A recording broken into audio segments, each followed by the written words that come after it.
Gillian was a meditation teacher, hiding her true value in the cupboard. Gillian came to me because she was struggling with motivation. She had noticed attendance on her courses slowly declining, and she couldn't find the energy to do anything about it. The strange thing was, she had a wealth of expertise. So I started by looking at her business from the outside. I explored her website, I studied her social media, and something immediately stood out. Almost none of her content was about meditation. Instead, she was constantly posting about beauty, skincare, fashion, jewelry, color, style, the things that genuinely lit her up. So I decided to dig deeper. Who was Gillian really? What did she value? What energized her? What was the common thread running through her life? The answer became obvious. Gillian cared deeply about beauty. Not just physical beauty, beauty as an experience, beauty as a feeling, beauty as a way of being. It was reflected in everything about her, even the way she spoke. She had a soft, gentle voice, the kind of voice that created no resistance, a voice that made people relax. Yet, when you visited her website, you wouldn't have known any of that. The website was focused entirely on meditation. Indian gurus, meditation retreats, spiritual books, years of study and experience. Everything was designed to establish credibility, but there was very little that reflected Gillian herself, and almost nothing that reflected beauty, other than perhaps the mountains and natural landscapes from the places she'd visited. Most of our conversation focused on resolving one central confusion. How could beauty and meditation possibly belong together? In Gillian's mind, they were completely separate subjects. That's why she had separated them in her business. Then we went back to the mission. What was the purpose of meditation? People don't meditate because they want meditation. They meditate because of what they hope meditation will give them. Peace, vitality, harmony, presence, joy, beauty. Meditation was the process. Beauty expressing in her activities was the experience. Meditation was the vehicle. Beauty was the destination. That insight created a huge shift. Suddenly we weren't talking about meditation anymore. We were talking about what people truly wanted. We explored her fascination with skincare, fashion, and jewelry, not as distractions from her work, but as clues, as evidence, as signposts pointing towards the real value she was bringing. I reminded her that people are always seeking a better experience of life. And that's exactly what beauty represents. She was concerned because she worked with many business clients, many of them men. She couldn't imagine talking about beauty in her marketing.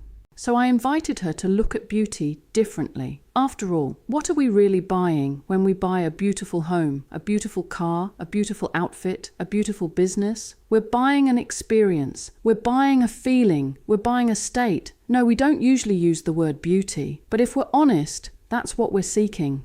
And that changes the conversation completely, because suddenly we're no longer asking people to sit quietly and meditate. We're showing them what becomes possible as a result. A more energized life, a more vibrant business, a more expressive career, a more beautiful experience of being alive. And that matters, because meditation can easily feel like a cost. It takes time, discipline, attention, but beauty feels attractive. Beauty creates desire. Beauty creates movement. So we started playing with different ways to express her message. Instead of talking about meditation itself, we focused on the experiences people wanted.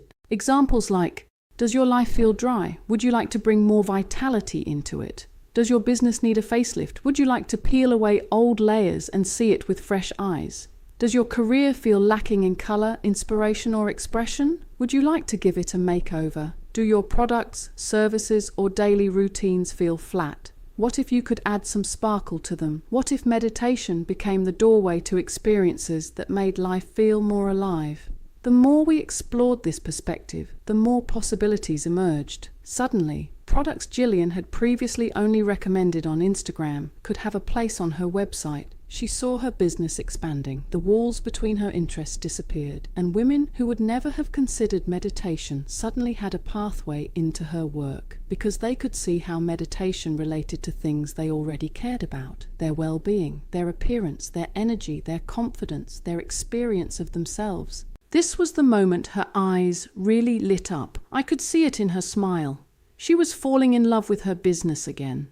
because she was finally allowing herself to be present inside it. The creativity became endless. As she embraced a new perspective, I encouraged her to rethink her imagery, to move away from cold, predictable meditation visuals, and instead create images that felt vibrant, curious, colorful, alive, images that changed how people perceived meditation before they'd even read a word. After all, her clients were trying to do the same thing in their own businesses. They too were trying to capture a feeling, an experience, a transformation, and by giving herself permission to think outside the box, she was making it safer for them to do the same. I suggested she avoid corporate, lifeless imagery. By all means, include photos from her travels and training. They build trust, but they aren't the selling point. The selling point is the experience, the transformation, the feeling.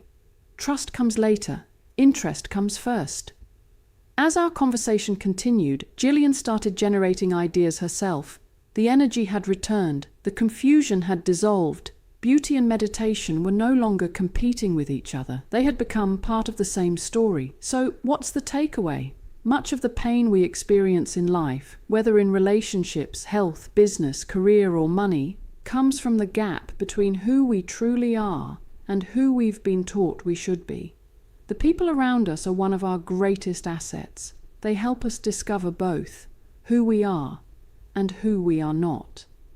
Gillian is a gentle, softly spoken woman who loves beauty. She loves color. She loves elegance. She loves taking care of herself. Yet she was promoting imagery that reflected struggle, sacrifice, and hardship because she believed that was where credibility came from. She never stopped to consider that there might be another way, a way that was more aligned with who she really was. So here's the lesson. Always focus on the experience your customer wants to have, not the process they must go through to get there. The experience is attractive. The process is a cost. People don't buy meditation. They buy peace. They buy vitality. They buy expansion. They buy beauty. And the more clearly you understand the true value behind what you offer, the more naturally people will be drawn to it.